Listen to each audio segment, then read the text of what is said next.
have helped produce so many of the 2025 results that we will cover today. I also want to thank Mayor Mamdani, to whom I report directly and with whom I am developing a close and productive working relationship. I look forward to working with him to continue to drive down crime in 2026. Now let's get into the 2025 crime numbers, starting with shootings. In 2025, New York City recorded 688 shooting incidents, the lowest number in the city's history. That didn't just break the previous record set in 2018, it shattered it, with 66 fewer shootings than that benchmark year. Compared to 2024, shooting incidents fell by 216 citywide. That is a 24% reduction. They fell 36% in the fourth quarter of 2025, and in the month of December, shootings fell 43% with just 35 shooting incidents citywide. That is the lowest number of shootings ever in any month of the year, beating the previous record of 36 shooting incidents set in February of 2018. We see the headlines and we hear the pundits talk about crime being out of control in our city. These numbers tell a very different story. To put all of this into perspective, in 2025, we halved Chicago's more than 1,400 shooting incidents, despite having roughly 3 times the population. And we have Philadelphia's shooting total as well, despite having more than 5 times the population. This underscores just how far New York City has pushed gun violence down at a scale unlike any other city in the country. And it puts this moment into historical context. For decades, people have pointed to the early 1990s as the moment New York City turned the corner on gun violence, years that have been studied and written about. What is striking is that the drop in shootings from 2024 to 2025 was of a similar magnitude. Given all of this, it should come as no surprise that the number of people shot in New York City also fell to historic lows in 2025, with 856 shooting victims citywide. That is 41 fewer people shot than the previous record year of 2018. Compared to 2024, shooting victims declined by 247 citywide, a 22% reduction. That progress accelerated at the end of the year. In the fourth quarter, shooting victims fell by more than 34%, with December posting the lowest victim totals ever recorded for that month. And compared to 2021, 1,021 fewer people were shot in New York City in 2025. Those historic reductions in shooting incidents and victims weren't confined to a single part of the city. They were reflected across all 5 boroughs. Manhattan saw the steepest decline in shootings in 2025, down 38% year over year.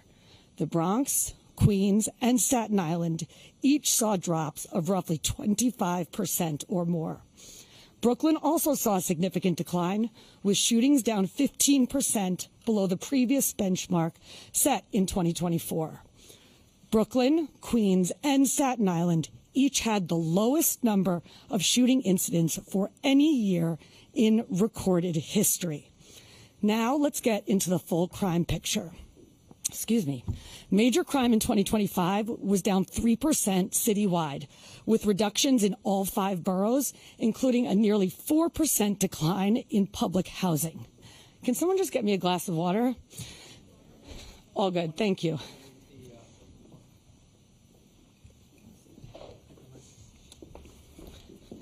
All good, thank you.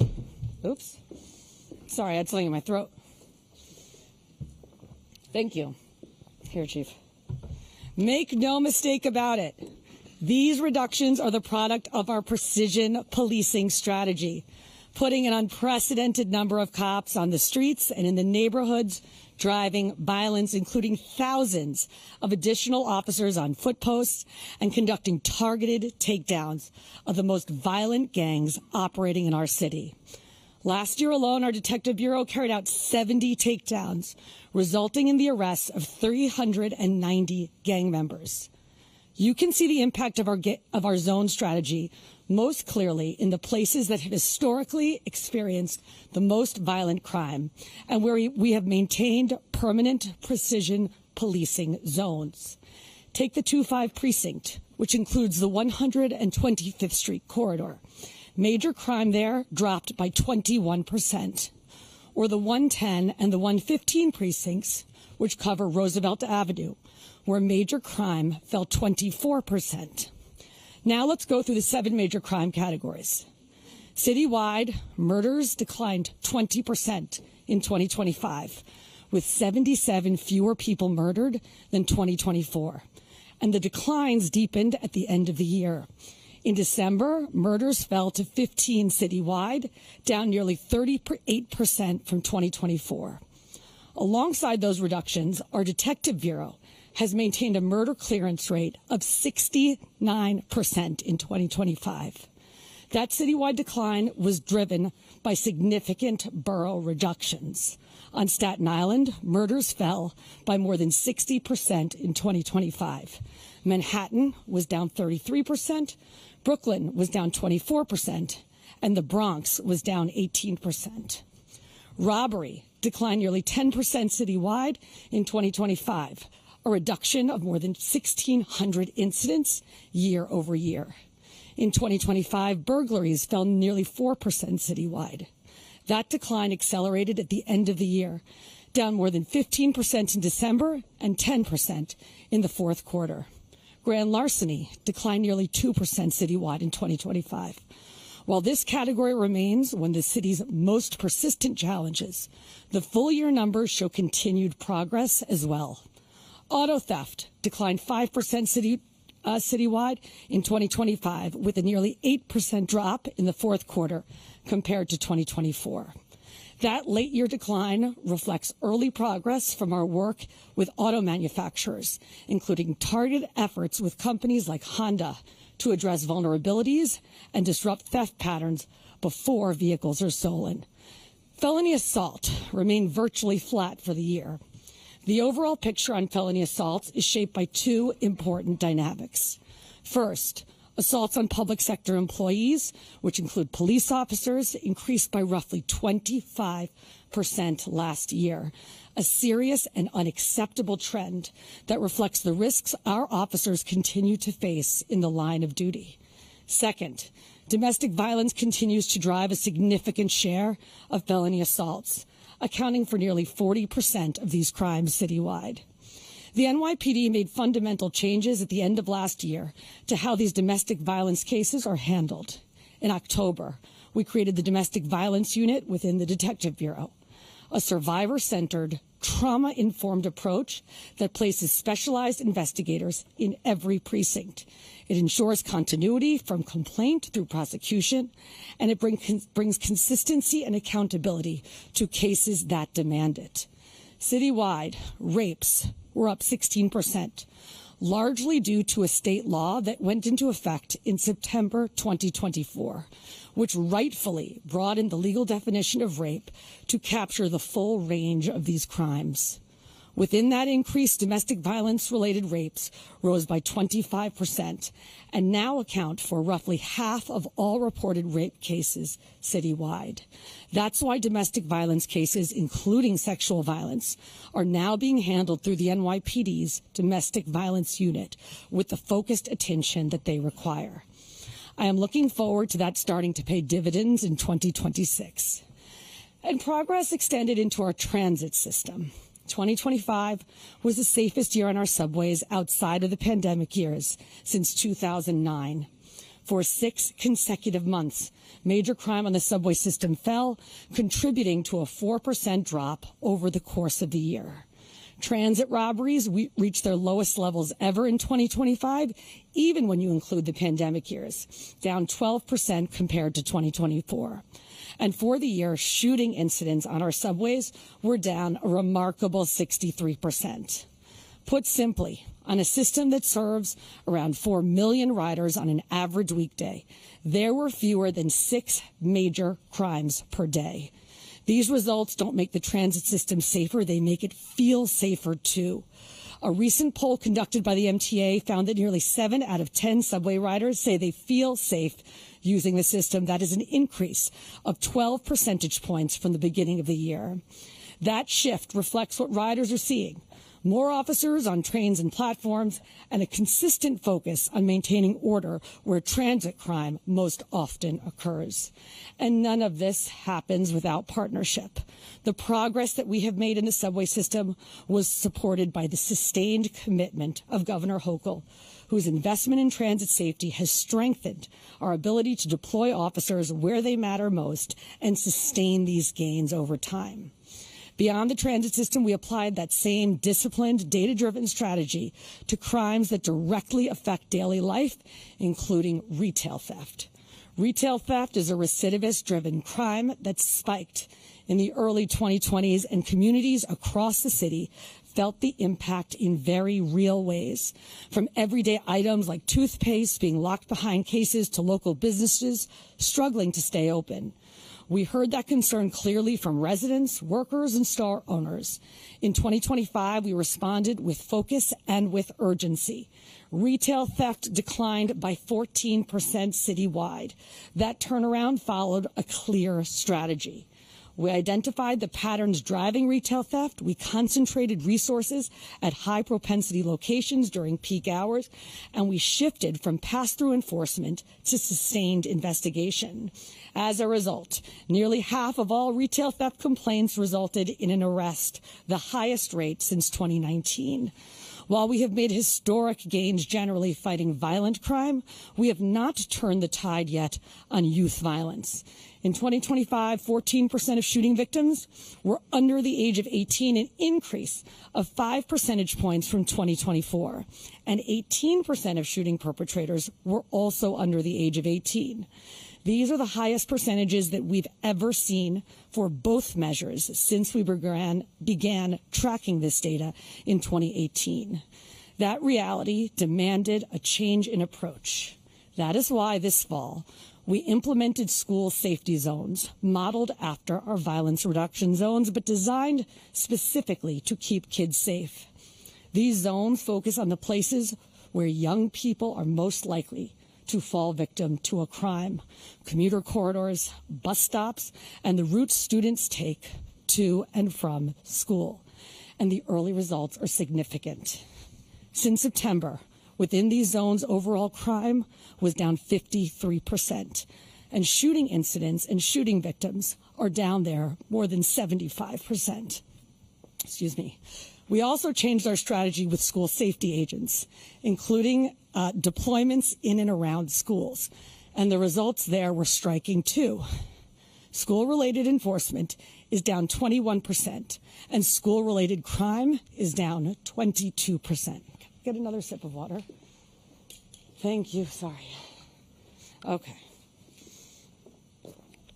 All right. Addressing youth violence isn't the work of one unit, one agency, or one solution.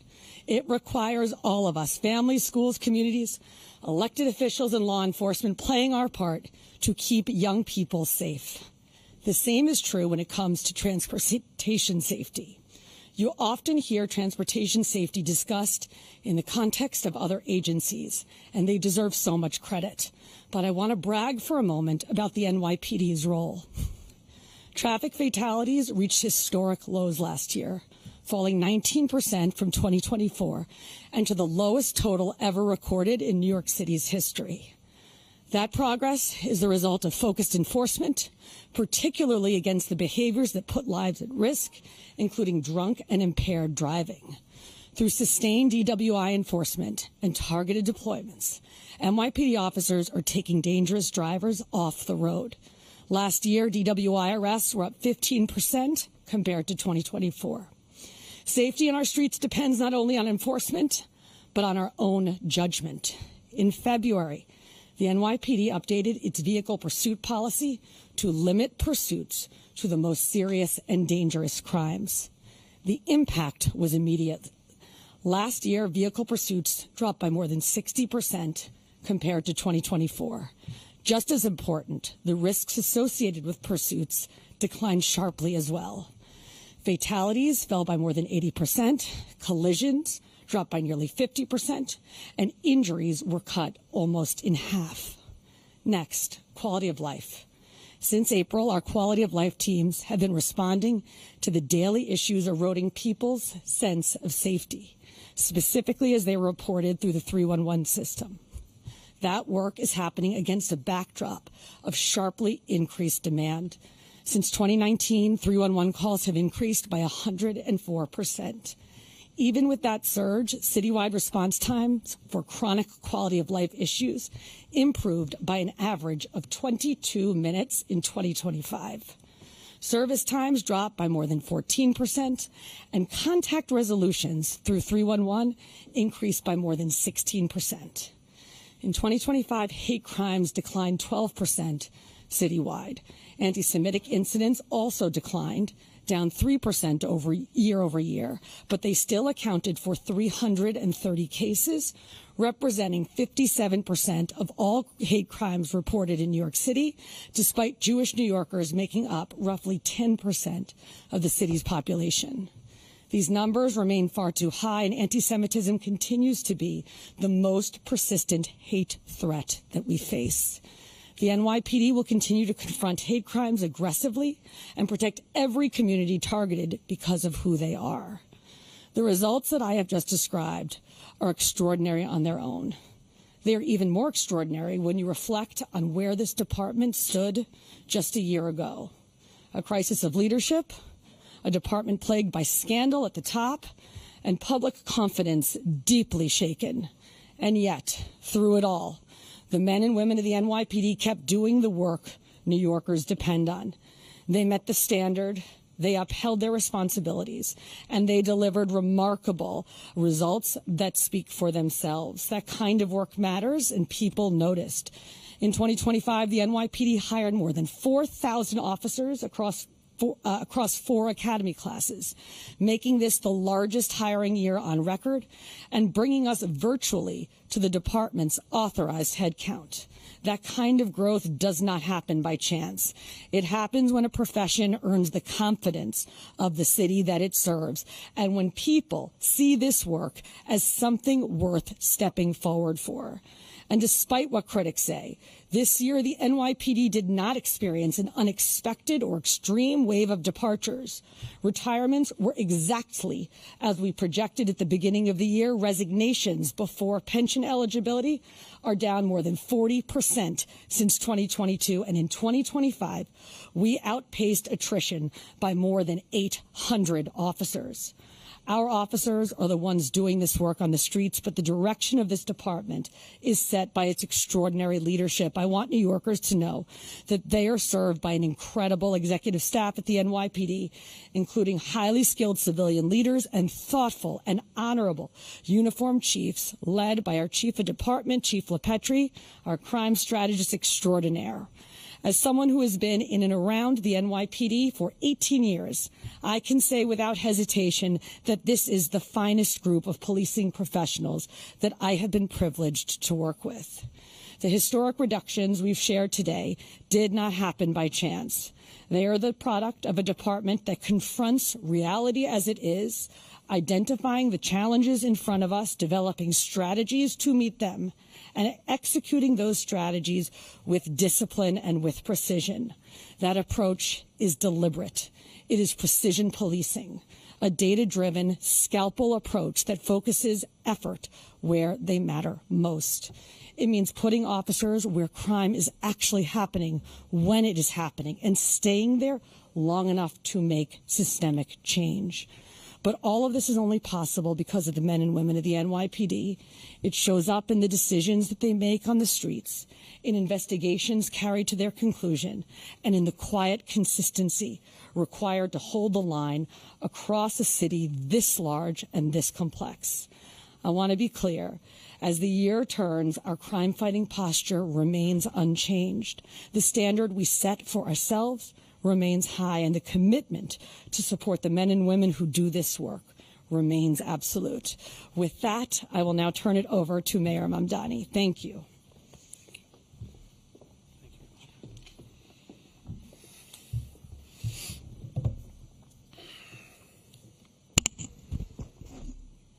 Good morning, everyone.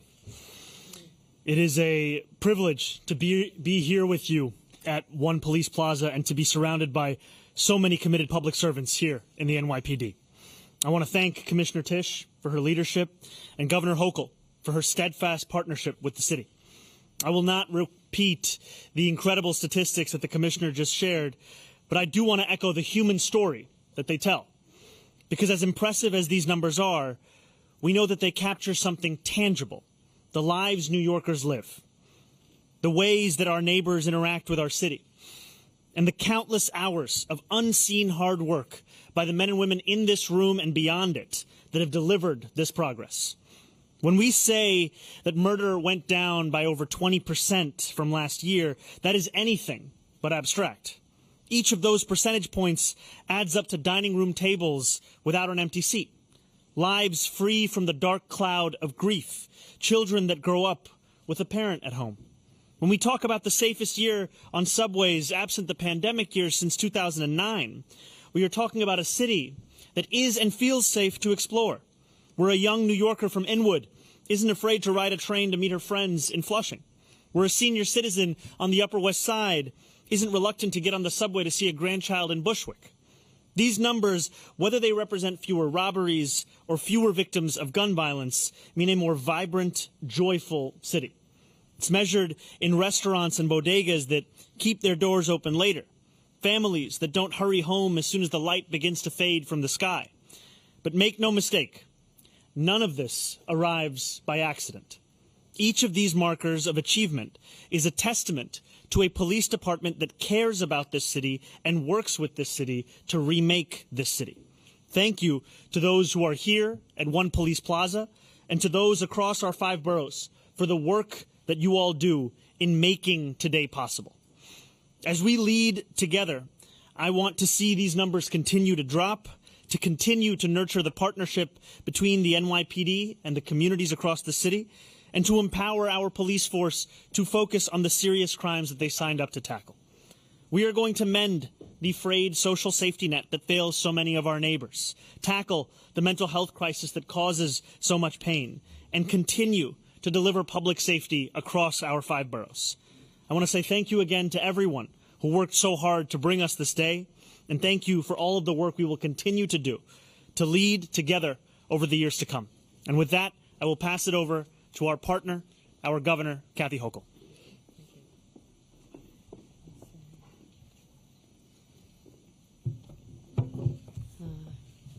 Good morning, everyone. Thank you, Mayor. Thank you for reminding us of the humanity that is involved here when our men and women in uniform go out and save lives and prevent crimes and solve crimes. There are real people whose lives are not shattered. There's families not spending the holidays in an emergency room waiting for hopefully some positive news, or the continuation of therapy that's required, mental health and physical therapy when people are victims of crime. So yes, there's a very human story behind these numbers that we don't want to have lost, but these numbers are nothing short of extraordinary. I want to thank Commissioner Tisch for providing the leadership that this department has needed and the executive team that responds to that leadership so forcefully, so successfully, and all the people who are out there on our streets and in our subways and our neighborhoods who now feel that sense of pride again of being a member of the NYPD. That is a direct tribute to you, your philosophy, your way you're empowering others to do what they know how to do, and I thank all of you for that. And so we can talk about the numbers again. I'm not going to repeat them all, but I do want to say these reductions in crime that we're talking about today, and we are, again, as a football fan, we are not spiking the football because we always know that something could change. But today is a milestone, something we could not have foreseen, I believe, 4 years ago when I first became governor. We were in the depths of a crime crisis throughout the nation, not just New York, not just New York City, but across the nation. But we were besieged by crime. Shootings had doubled in just a couple of years. Repeat offenders were routinely being sprung free, out to commit crimes again. Thieves were ransacking our local businesses with impunity, and people just felt so unsafe. And it wasn't just our residents. The word was out among people who might visit from other states and other countries, oh, it's a dangerous place, don't go there. That's what we are entering just four short years ago. So I also made a vow. I would take this on directly, with resources, and with commitment. And I decided we needed to do a better job of aligning our state and city crime-fighting efforts because we had been operating as independent actors, but with the same objectives. It did not make sense to me. So I said we'll do everything in my power to restore safety and order to our communities. And we got to work, even statewide. I launched the first in the nation interstate gun interdiction task force. There are now 12 states, and working with the NYPD in New York, that share information, that track the iron pipeline, the flow of guns coming into our state, whether up 95 or up 81 from Pennsylvania, gun shows to our streets in the Bronx and in Syracuse. So we focused on this. Also, we had not properly invested in fighting crime. In my term as governor, we've invested $3 billion across the state, but significant numbers here in the city of New York to assist, because it's asking a lot for localities to be able to use the latest crime technologies. We've invested in drone technology and license plate readers and all the other avenues that are expensive for locals to do, but the state steps in and we say we can help you with that. And I've been proud to announce that all over the state of New York.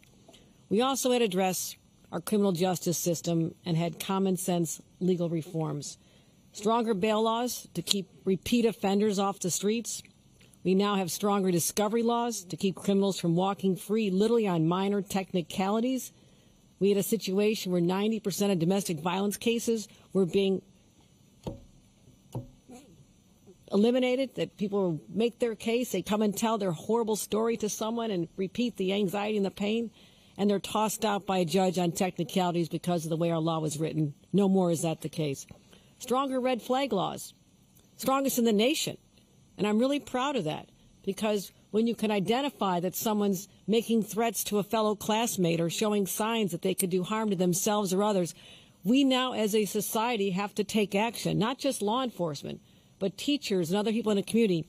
They come forward and we find out if there are guns available, and if yes, we will remove them from that individual. That is how we're preventing crimes.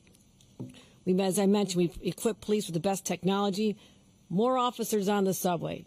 What a difference this has made. I can't tell you how many people, and I walk the streets of New York every day, people come up to me and say, I don't worry about my daughter getting on the subway to go to school anymore, because I know the efforts that you and the city have made. And it was resources. It was money to support the overtime that was necessary. And a short time, the National Guard, just to calm things down when the crimes were going up. But now the NYPD, the Transit Police, MTA are doing such an incredible job. So we've seized more guns, we've launched specialized units, and it's starting to pay off. Again, I'm not going through all the data.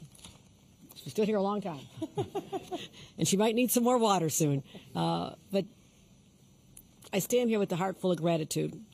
And I'm going to be using my next years in office, starting with our State of the State, literally next week, to talk about our enhanced crime-fighting strategies and how we're also going to protect places of worship. We're going to change the law to protect places of worship, and we're going to talk about that next week. And tomorrow I'll be announcing our plan to confront the 3D printed ghost guns. This has been a real challenge for us, not just in the city, but across the state. It's the fastest growing firearm safety threat in the entire country. So no matter how far we've come, we will remain vigilant, unrelenting in our mission to keep New Yorkers safe. And we'll continue to prove that a partnership like the likes of which we've not seen before is also the key to that success. And you can count on me on being that partner that's going to protect you, provide the resources you need to change the laws that need to be changed, and make sure that you have everything you need to do the incredible work that you do. So I'm here to say thank you to the NYPD, from our commissioner on down to the executive team, but certainly the people on the street that I always say hello to when I'm walking by, and just say thank you, because these are tough, tough jobs. We should never forget that. And I thank our mayor for having the wisdom to continue this leadership, because the numbers are showing that when you put a strategy together, have the team to execute, put the resources behind it, we can keep New Yorkers safer. And that's what it's all about. Thank you very much. Okay, folks, so the way this is going to work, we're going to do on-topic questions first about the 2025 crime stats.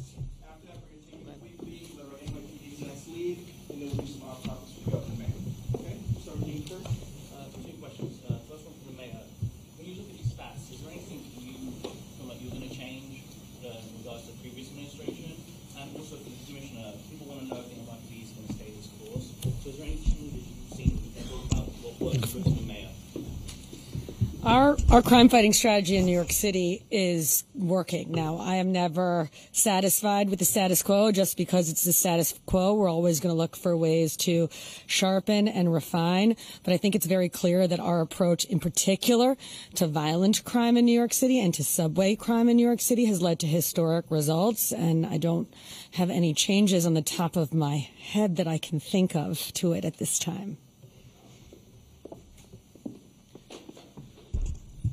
And I will add that there is much that these statistics cover, the incredible work that we've spoken about today. And I will also tell you that as the mayor of this city, in just the last 2 days, I have been on site for 2 5-alarm fires, one in the Bronx and one in Queens.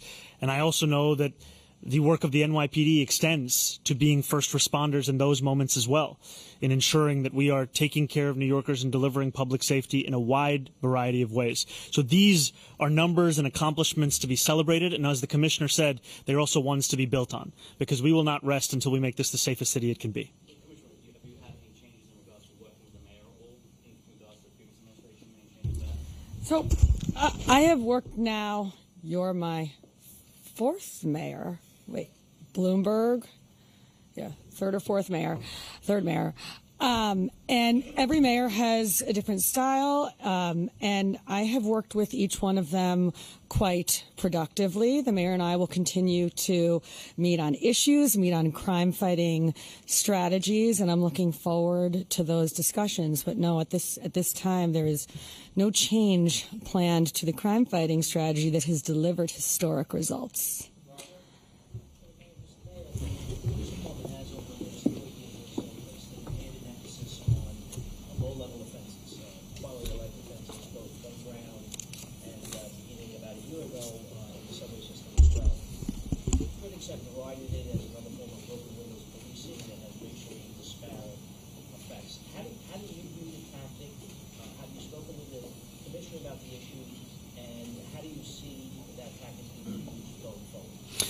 Look, I think as the commissioner said, the two of us are in constant communication. And what New Yorkers deserve and what we are fully aligned on is the fact that we need to see genuine public safety across the city. And that is something that is felt when New Yorkers can walk through their neighborhood without fear or without concern. That is something that is felt when they see a city government that is addressing the fundamental concerns that actually underpins the misdemeanors and the minor crimes that we're speaking of. And that is going to be the focus not only of myself, but also of my entire city government. I just want to add to that the Quality of Life Division is by no means a return to broken windows policing. It was done in response to a doubling in the number of 311 complaints that we have received in New York City over a period of 4 years. Those are people from every neighborhood in the city calling the city for help on quality of life concerns. Now, they vary neighborhood to neighborhood, but one thing that is true across all of them is that there are quality of life problems. And so the Quality of Life Division was designed to make the NYPD more responsive to 311 in much the same way that historically we have been quite responsive to 311. So we're responding to noise complaints. We are moving abandoned vehicles that have taken up parking in front of someone's home for months. These are things that we had not historically been responsive to, and New Yorkers were begging us for help. If I can ask about the gang database, you mentioned that there were 70 takedowns, and did the gang database contribute to those takedowns, and did that conflate with the mayor's intended direction for coming up forward? So I have been very clear that the gang database is a tool that has helped us both in terms of fighting gun violence. Certainly when we have a shooting in the city, we use the gang database to anticipate where we may see retaliatory violence, and that has helped drive our gun violence down. But yes, it also contributed to the gang takedowns that have been so successful this year. I gotta keep moving, Charles. Julianne? Yeah, Commissioner, what, if anything, changed with precision policing that is bringing about the station on nearly every level? Yeah, so a few things. First, we went all in on it. We had thousands of cops, basically all year long, but particularly over the summer, when we know that gun violence has historically surged, working overnight foot posts on the streets and in the neighborhoods where gun violence has been the most persistent problem. And those deployments have shown unbelievable results. But we also have better data and more refined systems than we have ever had in the past. And one of the things that I have enjoyed working with here is leveraging that data and those systems to make sure we are going after the right people and putting the cops in the right places.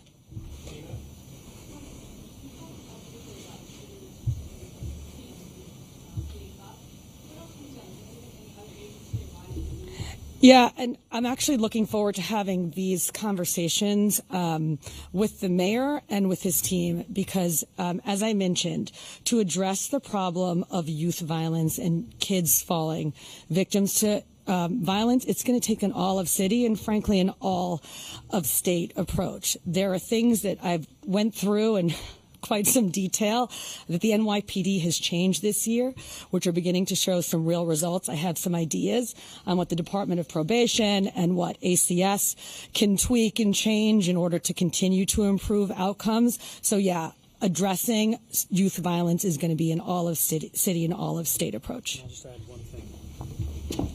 Just also to the commissioner's point, we tend to tell young people in the city what they shouldn't do, and we have much less to say on what they should do. And I think the commissioner's exactly right in terms of the whole of government approach that's required to also provide services, programming, and opportunities for young people across the city. And I look forward to having those conversations and delivering on that for the young people of the city. Thank you.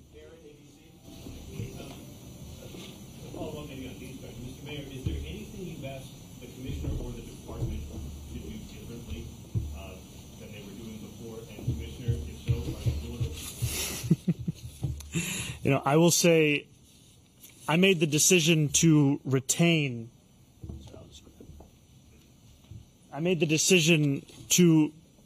Police Commissioner Tisch because of the work that she was doing. And that was work that could be measured in statistics of the kind that we have shared today, and also in the manner in which she tackled the crisis at hand at the upper echelon of the department that she was inheriting. And what we are seeing are the fruits of that work, and I look forward to continue to building upon that. You had 25,000 guns seized last year, probably a comparable amount before that. That's a lot of guns. I think you'll admit that. Celebrate that. Unstoppable. What can be done? In terms of getting the gun violence? Well, In terms of stopping yeah, the federal government can help out by shutting down the pipeline of guns into the city. Last time I checked, there are no gun manufacturers based in New York City. So I think we will obviously at the NYPD continue to do everything that we can in our power, including our precision policing, putting cops where they need to be, doing focused investigations. But it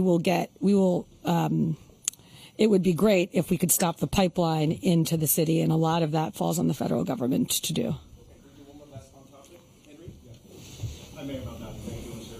As you look at these numbers here today, at a certain point, do you think if it ain't broke, don't fix it? Are you rethinking how you'll do the Department of Community Safety, or if you'll reduce police overtime, or if you'll transfer some of those responsibilities, tackling quality of life, away from the police department? I think these numbers showcase a police commissioner, an executive team, and a department that are delivering for New Yorkers. And also, as the commissioner has said, as well as the governor has said, we cannot rest on these results. We have to build on these results. And I appreciate the commissioner and I's shared focus on doing so, and the fact that the creation of the Department of Community Safety is one that will also help to alleviate some of the immense, ever-growing burdens we are putting on this department. I think the commissioner remarked upon the number of 311 calls that have increased over the years. in an annual year, the department is facing 200,000 calls on mental health crises alone. So there is no question of what the department needs to continue to do. And also, I can tell you that as a New Yorker, I know there are more important things than for a police officer to be asked by a tourist in Times Square which train is working, which exit they can use, which elevator is functioning. That means that there are opportunities for us to supplement this work and to ensure that we actually empower officers to do the work that they signed up for. Office in a minute. We should hold this session. You're taking out. We're heading out of the room for a minute. Do you want to head out for a minute? I thought we were supposed to. Yeah. Okay. Sorry. Sorry? Once they clear, we're going to head outside, clutch quickly on the topics we're going to do them. Okay, sounds good.